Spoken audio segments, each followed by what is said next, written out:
Hello, నేను మీ శేషరావు.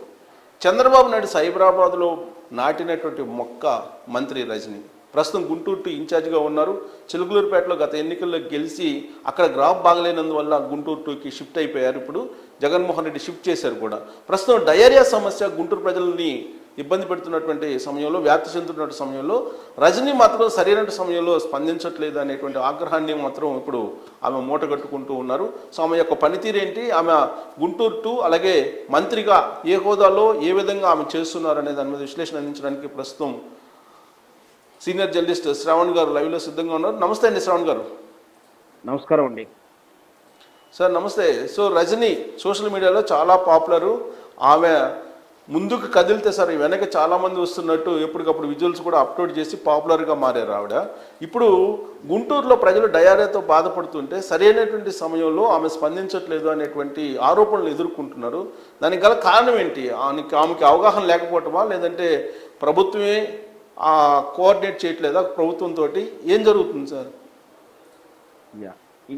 ఇప్పుడు YSR party అధికారంలోకి వచ్చిన తర్వాత పార్టీ పనితీరు ఎలా ఉందో చెప్పడానికి ఈ డయేరియా గుంటూరుది ఉదాహరణ తీసుకోవచ్చు. ఎందుకంటే గుంటూరు అనేది ఒక ఆటవిక ప్రాంతం కాదు, ఇక్కడ మారుమూల పల్లె కాదు. మెట్రో నగరాల్లో ఉన్న ఆంధ్రప్రదేశ్లో ఉన్నటువంటి క్యాపిటల్ సిటీ విజయవాడ, అమరావతి దగ్గరగా ఉన్నటువంటి ఒక టౌన్. ఇక్కడికే వైద్య సౌకర్యాలు, వైద్య వసతులు లేవంటే చాలా ఆశ్చర్యానికి గురి చేస్తుంది. ఎందుకంటే సంబంధించినటువంటి అధికారులు కానీ, సంబంధించినటువంటి మంత్రిత్వ శాఖలు కానీ ఎంత అలసత్వంగా పనిచేస్తున్నాయన్న దానికి ఇది ఉదాహరణ. డయేరియా అనేది పెద్ద వ్యాధి కాదు, చిన్నపాటి నీళ్ళ విరోచన జరుగుతుంది. అది నీటి కాలుష్యం వల్ల కావచ్చు, రకరకాల కారణాలతో అవుతుంది. దానికి ట్రీట్మెంట్ లేదు అనేది అంత తీవ్రమైనటువంటి జబ్బైతే కాదు. అలాంటి డయేరియా వల్లనే మరణాలు జరుగుతున్నాయంటే ఆ కనీసం ప్రాథమిక వైద్యం అందట్లేదు అంటే నిజంగా ఆశ్చర్యంగా ఉంది. ఎందుకంటే ఇంత టెక్నాలజీ అభివృద్ధి చెందిన తర్వాత, కమ్యూనికేషన్ వ్యవస్థ ఉన్న తర్వాత, అవేర్నెస్ ఉన్న తర్వాత కేవలం డయేరియాతో చనిపోవడం అనేది చాలా సిగ్గుచేటు. ఇదే చెప్తుంది. అంటే వీళ్ళ పనితీరు ఎలా ఉంది, మంత్రిత్వ శాఖ ఎలా పనిచేస్తుంది, ప్రభుత్వ సేవలు ఎలా అందుతున్నాయని స్పష్టంగా చెప్తుంది. అందున విడుదల రజని గారు ఆరోగ్య శాఖ మంత్రి అయి ఉండి రేపు అదే గుంటూరు నియోజకవర్గం పోటీ చేసే ఉద్దేశం ఉంది. సహజంగా ఎలాంటి రాజకీయ నాయకుడైనా సరే తమ సొంత నియోజకవర్గం మీద కాస్త శ్రద్ధ పెడతారు, కాస్త ₹4 ఖర్చు ఎక్కువ పెడతారు, ఇంకొక హాఫ్ అన్ అవర్ టైం ఎక్కువ కేటాయిస్తారు. అలాంటి తన గుంటూరు నియోజకవర్గాల్లోనే ఇంత ఏ పాపం తెలియకుండా, ఏ నేరం చేయకుండానే మరణాలు జరుగుతున్నాయి, చిన్నారుల మరణాలు డయేరియాతోటి. నిజంగా కూడా వైద్య శాఖ నిద్రపోతుందా అని అనిపిస్తుంది. ఎందుకంటే ఇంతకుముందు చెప్పినట్టే ఇది డయేరియా పెద్ద వ్యాధి కాదు, పెద్ద అప్పటికప్పుడు నీటి కాలుష్యం వలనో, వాతావరణ కాలుష్యం వలనో, ఫుడ్ పాయిజన్ వలనో వస్తుంటుంది. అట్లాంటి వారు కూడా ట్రీట్మెంట్ చేయలేని హీనమైన స్థితిలో ఉందా అనే అనుమానాలు కలుగుతూ ఉన్నాయి. విడుదల రజని గారు మరి బహుశా విడుదల రజని గారు ఒకరే కాదు, వైఎస్ఆర్ పార్టీ కూడా ప్రజల సేవ వదిలేసి కేవలం రేపు రాబోయేటువంటి ఎన్నికల కోసం యుద్ధం అంటూ ఏదో డైలాగులు, సినిమా డైలాగులు చెప్తూ వాళ్ళ గెలుపుల కోసం వ్యూహాల మీదే కాన్సన్ట్రేషన్ చేశారు. కానీ ప్రభుత్వ ప్రతినిధులుగా ఉన్నాము, ప్రజలు ఓట్లేసి గెలిపించారు, వాళ్ళకు సేవ చేయాలి, మన మీద కర్తవ్యమైనటువంటి అంటే ఇప్పుడు ఆరోగ్య శాఖ మంత్రి గారు ఆరోగ్య విధానాల్లో కానీ అక్కడ జరుగుతున్నటువంటి ఎప్పటిదాకా సమీక్షలు చేయాలి. అవి వదిలేసి బహుశా వాళ్ళు ఆ నియోజకవర్గాలు ఎలా గెలవాలి, ఏ కులపాలని ఎలాంటి ఓట్లను ప్రభావితం చేయాలి, ఎవరిని పిలవాలి, ఈ కాన్సన్ట్రేషన్ ఉంది. పైగా ఆ మేడం గారి మీద రెస్పాన్సిబిలిటీ ఎక్కువ పడింది. ఏంటంటే ఆమె ఇప్పుడు మళ్ళీ వలస వస్తున్నారు. ఎక్కడ చిలకలూరుపేట నుంచి ఇక్కడికి వలస వస్తున్నారు. అంటే చిలకలూరుపేటలో గెలిచే అవకాశాలు లేవు కాబట్టి గెలవడానికి ఎందుకంటే పనితరం ఆ ప్రోగ్రెస్ కార్డు చిలకలూరుపేట ప్రజలకు తెలిసిపోయింది. ఎంతవరకు ప్రోగ్రెస్ కార్డు వచ్చింది, వైఎస్ఆర్ పార్టీ ఏమి స్కోర్ చేసింది, ఈ 12/5/60 నెలల ప్రోగ్రెస్ కార్డు వాళ్ళ దగ్గర ఉంది. చిలకలూరుపేటలో అయితే బహుశా ఓడిపోతుందేమో, పరువు పోతుందని చెప్పేసి గుంటూరు టు పశ్చిమానికి పంపిస్తున్నారు. ఇక్కడ గుంటూరు కానీ ఇక్కడ చిలకలూరుపేటకు దూరంగా పెద్దగా దూరం లేదు, వాళ్ళు కూడా అర్థం చేసుకోగలరు. అయినప్పటికీ ఇంత అప్రమత్తంగా పనిచేస్తున్నారంటే నిజంగా కూడా ప్రజలు రేపు రాబోయే ఎన్నికలు ఎప్పుడొస్తాయా అని ఇంకా 10 రోజులు ముందొస్తే బాగుండని చూస్తున్నట్టు కొన్ని సర్వేలు కూడా చెప్తున్నాయి. ఎందుకంటే ఈ 60 నెలలు ఎంత వేసారుతున్నారో అర్థమవుతుంది వాళ్ళకి. ఈ ఆరోగ్య శాఖ వైఫల్యం. ఒకే ఇంట్లో డయేరియాతోటి ముగ్గురు చనిపోయారంటే మీరు అన్నట్టు అదేం పెద్ద ప్రమాదకరమైనటువంటి వ్యాధి కూడా కాదు. కానీ ఒకే ఇంట్లో ముగ్గురు చనిపోయారు, మిగిలినటువంటి వాళ్ళు గుంటూరును వదిలిపెట్టి వెళ్ళేటువంటి పరిస్థితి. అంటే విడుదల రజని వైఫల్యం కింద తీసుకోవాలా, లేదా వైద్య ఆరోగ్య శాఖ వైఫల్యం కింద తీసుకోవాలా, లేదా జగన్మోహన్ రెడ్డి వైఫల్యం కింద తీసుకోవాలా దీన్ని?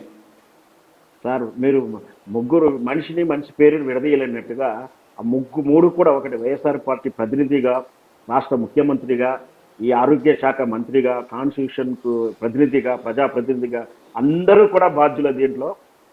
అంటే అంటే కింది స్థాయి నుంచే వీళ్ళకు వైఫల్యం, అంటే ఒక ఎమ్మెల్యేగా వైఫల్యం చెందుతున్నారు, ఒక ఆరోగ్య శాఖ ప్రతినిధిగా వైఫల్యం చెందుతున్నారు.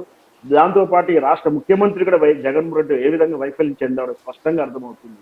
అంటే కనీసం అంటే ఒక నీల విరోచనాల వ్యాధిని కంట్రోల్ చేయలేనటువంటి వీళ్ళు, మనకు తెలుసు కరోనా ఎంత ఇబ్బంది పెట్టిందో, అంత తీవ్రమైన వ్యాధిని మనం ఏ విధంగా ఎన్ని రాష్ట్రాలు ఎలా కంట్రోల్ చేశాయి. కనీసం ఒక నీల విరోచన డయేరియాని కంట్రోల్ చేయలేకపోతే గుంటూరు టౌన్, ఇంకోటి ఇంతకుముందు చెప్పినట్టు అదేమి నల్లమల్ల అడవుల్లోనో ఎక్కడో మానుమూల గొడవ ఏం కాదు, రవాణా సౌకర్యం లేని ప్రాంతం కూడా కాదు. గుంటూరు ఒక మున్సిపాలిటీ అంటే మంచి పకడ్బందీమైన వ్యవస్థలు ఉంటాయి. అక్కడ కూడా వాటర్ కలుషితం అవడం, రకరకాల కారణాలు, దోమలు పెడద, వీటన్నిటి కూడా మనం మన గతంలో చంద్రబాబు నాయుడు గారు ఉన్నప్పుడు కూడా ఎంతమంది చర్యలు తీసుకున్నారు దోమ నివారణ గురించి. కానీ ఎలాంటి చిన్నది కూడా పెద్ద ఇష్యూగా తీసుకొని దాని ఒక మిషన్ గా చేపట్టి ఏదొచ్చినా సరే చిన్న సమస్య దాన్ని నెగ్లెక్ట్ చేసే తత్వం చంద్రబాబు నాయుడు పాలనలో ఉండదు, ఎక్కడా కూడా ఉండదు. ఉమ్మడి ఆంధ్రప్రదేశ్లో లేదు, ఇప్పుడు విభజన ఆంధ్రప్రదేశ్లో లేదు అసలు. ఆ విధంగా మిషన్ గా తయారు చేసి దాన్ని ఏ విధంగా యుద్ధం ప్రకటించి మళ్ళీ భవిష్యత్తులో అలాంటి సమస్యలు ఎత్తకుండా ఎలాంటి పరిష్కారాలు చూపించిన తీరు మనం ప్రజలు చూశారు. కేవలం అపోహలు. కానీ వైఎస్ఆర్ కాంగ్రెస్ పార్టీ మాత్రం దాన్ని దోమలపై దండయాత్ర అనే దాన్ని వ్యంగ్యాస్త్రాలతోటి చంద్రబాబు నాయుడిని చేతగానితనంగా చిత్రీకరించింది కదా. ఇప్పుడు అనుభవిస్తున్నారు కదా. వ్యంగ్యంగా చేసినప్పుడు ఏం జరిగిందో, ఇప్పుడు ఏం జరుగుతుందో స్పష్టంగా ప్రజలకు అర్థమవుతుంది. ప్రజలు ఫస్ట్ ఏంటంటే చెప్పుడు మాటలు విని మనకు సామాన్య ప్రజలకు ఏంటంటే ఈ చెప్పుడు మాటలు వినేటువంటి అలవాటు ఉంటుంది. చెప్పుడు మాటలు అంటే సోషల్ మీడియా ద్వారా కానీ ఉన్నదాన్ని వక్రీకరించినప్పుడు అయ్యో నిజమేని అనుకున్నారు. కానీ తర్వాత దానివల్ల ఏమో అనుభవిస్తున్నామో స్పష్టంగా అర్థమైపోయింది. ఈ సుమారు 58 నెలలు అయింది. 58 నెలల్లో రోడ్లు లేవు, నీటి వసతి జరగలేదు, ప్రాజెక్టులు లేవు, ముఖ్యంగా ఉపాధి రాలేదు. ఉన్న ఆదాయం అంతా కూడా దోపిడీకి గురవుతుంది. రకరకాలైనటువంటి ఎక్సైజ్ రూపంలో కానీ ఇతర పన్నుల రూపంగా దోపిడీ, అంటే వచ్చేది పోయి ఉన్న సంపాదించి కూడా రివర్స్ పెట్టాల్సిన ప్రజలు స్పష్టంగా ఆలోచిస్తున్నారు. మాకు ఉచిత పథకాలు. శ్రవణ్ గారు ఇక్కడ అదంతా ఒక ఎత్తు అయితే, ఈవిడ గుంటూరు 2కి వేసిన తర్వాత, బదిలీ చేసిన తర్వాత జగన్మోహన్ రెడ్డి గుంటూరు 2లో ఆమె కార్యాలయాల మీద ఎవరో దాడి చేశారని చెప్పేసి పెద్ద ఎత్తున ధర్నాలు చేశారు, దాని మీద కేసులు పెట్టారు, గందరగోళం చేశారు. అదే ఇప్పుడు డయేరియాతో చనిపోతే ఆ యుద్ధ ప్రాతిపదికన చేయాల్సినటువంటి పనులు చేయకపోవడానికి ఆమెలో కూడా నైరాశ్యం ఏర్పడిందని చెప్పి అనుకోవాలా? ఇదంతా దాడి చేయడం, సెంటిమెంట్ని క్యాచ్ చేయడం అనేది మనం కోడికత్తుగా చూస్తూనే ఉన్నాం. అది ఈ మధ్య ఒక దురదృష్టమైనటువంటి ఎత్తుగడలు వస్తున్నాయి. ఒక పొలిటికల్ ఏజెన్సీ ఇస్తున్నటువంటి ఒక సలహాల ప్రకారం ఈ విధంగా దాడికి వాళ్ళే చేసుకుంటారు, వాళ్ళ కిరాయి మనుషులతో దాడులు చేసుకుంటారు. తర్వాత దాని మీద మాకేదో దాడి జరిగిందని సింపతికి ఏం చేయాలని చూసుకుంటారు. కానీ అదిగో నానా పులని టైపులో ఒకసారి మాత్రమే నమ్ముతారు, ప్రజలు ఎప్పుడూ నమ్మరు. వాస్తవాలు అంటే అది స్పష్టంగా తెలుసు ఎవరు దాడి చేశారు, ఎందుకు చేశారు, దాన్ని ఎందుకు ప్రాపగండం చేసుకుంటున్నారు. గుంటూరుకు వచ్చిన తర్వాత ఇక్కడ అలా ఉనికిని తెలియజేయడానికి జరిగినటువంటి విధానమే తప్పించి ఎలాంటి దాడి జరగలేదు. వాళ్ళుగా క్రియేట్ చేసుకుంది అనేది ప్రాథమిక సమాచారం ఆల్రెడీ ఉంది.